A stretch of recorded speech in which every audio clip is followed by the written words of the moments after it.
Un poquito. Bueno, pues vamos a ver, el Valle de Ojén, la carretera Valle de Ojén tiene unos 25 kilómetros. Y esta carretera que, según sabemos, antes de llegar los presos republicanos, pues no era un camino tan ancho y tan importante como ahora. Sí, posiblemente había algún que otro camino, alguna que otra vereda, pero ni mucho menos era como lo tenemos ahora. ¿Por qué llegan prisioneros al campo de Gibraltar y cuándo llegan?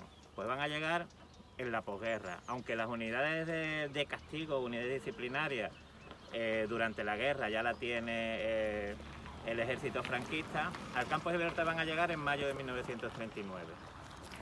Fijaros que la guerra termina el 1 de abril de 1939 y al mes siguiente ya empiezan a llegar las primeras unidades disciplinarias con el nombre de batallones de trabajadores. Esto es un verdadero puzzle. Yo llevo unos 20 años investigando esto y todavía no hemos encajado todas las piezas porque la documentación, los archivos, pues todavía no está totalmente asequible. Pero vamos a intentar más o menos situarnos. Las denominaciones van cambiando, pero al final son las mismas. Incluso alguna que otra unidad disciplinaria tiene el mismo número con distinta denominación y lo encontramos así en los papeles. Batallones de trabajadores, batallones disciplinarios de soldados trabajadores, batallones disciplinarios de trabajadores, batallones disciplinarios. Todas esas denominaciones tienen estas unidades. ¿Por qué llegan al principio, desde mayo de 1939 hasta el 44, que se van los últimos, aunque el grueso se va en el año 1942?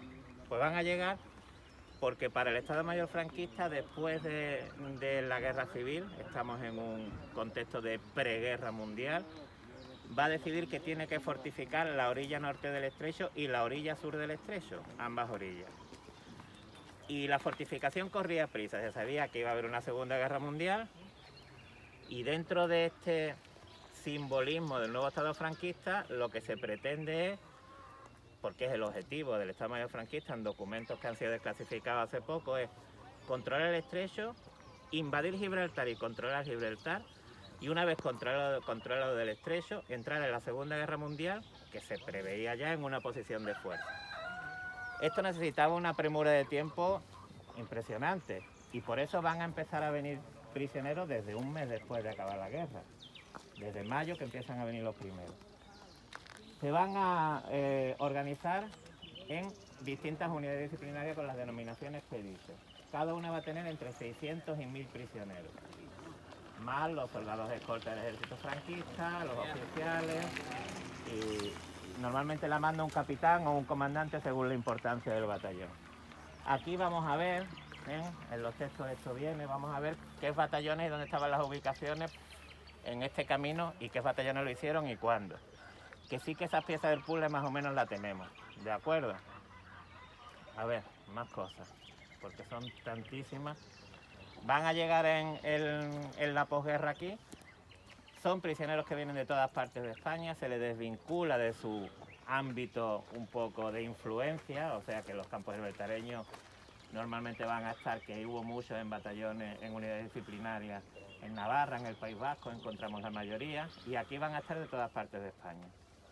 Y lo que es más importante, ¿quiénes son estas personas que vienen aquí? Pues sobre todo son los soldados que hicieron la guerra en el ejército republicano. Una vez que termina la guerra, esos soldados van a ir o presentándose en campos de concentración o siendo apresados y metidos en campos de concentración, que se llaman también campos de presentación. Y en esos campos de concentración se van a clasificar.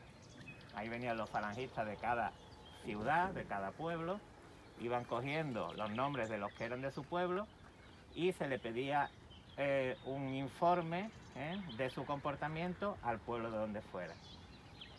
Si cogían a una persona de los barrios en Navarra, estaba al final de la guerra, estaba en un campo de concentración en Navarra y se le mandaba las preguntas, esa información aquí al ayuntamiento de los barrios y se le preguntaba al ayuntamiento de los barrios cuál era el comportamiento de esta persona.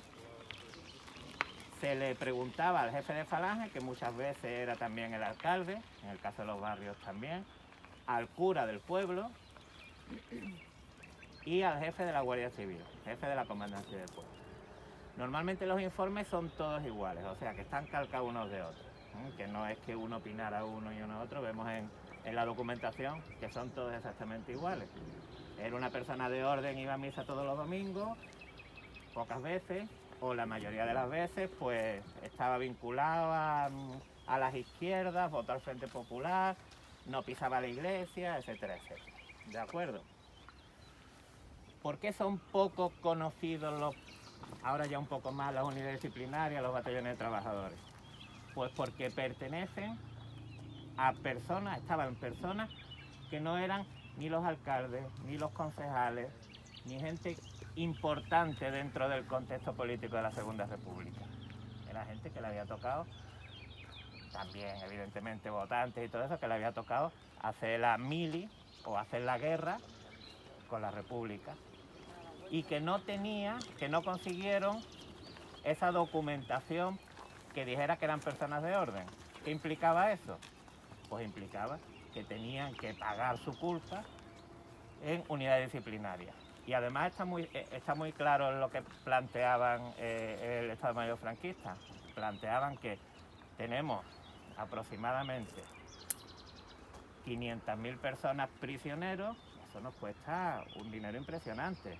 Pues vamos a emplearla en que simbólicamente construyan lo que han destruido ellos, que son muy malos. Un poco ese es el planteamiento. Y así pues empiezan a organizarse en estos distintos batallones de trabajadores. ¿Por qué vienen al Campo de Gibraltar? Como digo, el objetivo era, ante la opinión pública internacional, defensivo y ofensivo. Defensivo porque también había una serie de proyectos de los aliados que planteaban que también querían controlar el estrecho y que podían desembarcar por aquí.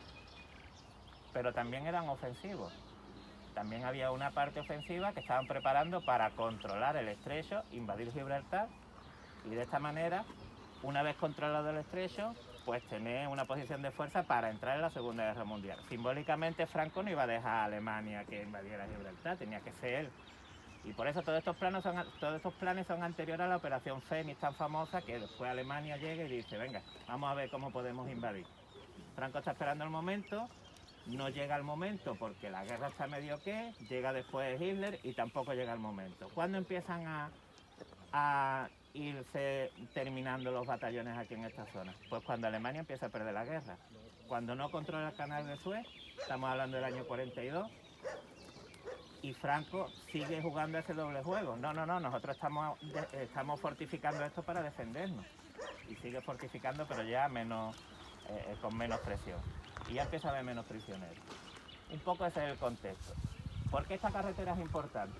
Porque lo que hace el Estado Mayor franquista, que trae un montón de militares para hacer un montón de estudios, de artillería, de reflectores de iluminación, de todo, lo que hace es toda una red de caminos que, para los que sois senderistas, el 90% de los caminos que andáis los cierran los prisioneros, por lo menos en el Campo de Gibraltar.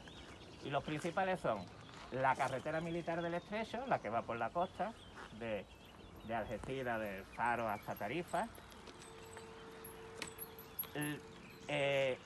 Todas las ramales que salen de la carretera militar del Estrecho a las distintas piezas de artillería, de fortificaciones, ya sean búnkeres, ya sean reflectores, hay casi 400, todavía en pie hay un montón, ya sean emplazamientos de artillería, puestos de mando, de todo. Y después hay una paralela a la carretera militar del Estrecho, que esta es una parte de ella. De alguna manera la carretera militar del Estrecho está al lado de la costa, y una paralela un poco camuflada, que no se vea, todo para el movimiento de tropas y de piezas militares. Sería esta, que llega hasta Facina, y después por aquí sería la carretera del vertedero de los barrios, que llega hasta la estación de San Roque, y por los Timbales hay otra carretera que pasa por detrás de San Roque. Pues todo eso sería algo paralelo aquí. Y después está las distintas caminos y carreteras que hacen que se una la carretera militar del Estrecho a esta, que si os fijáis hay un montón. Algunas se terminaron y otras no. La emblemática carretera del Sendero de los Prisioneros se quedó a medio hacer, porque desde aquí tenía que enlazar con la de los prisioneros, pero terminó en el año 42 y no se continuó por las circunstancias, ya había otras cosas prioritarias. ¿De acuerdo? Bueno, pues sabiendo por qué vinieron los prisioneros y todo eso, yo creo que podemos andar y después ya nos paramos un poquito y seguimos hablando, ¿vale?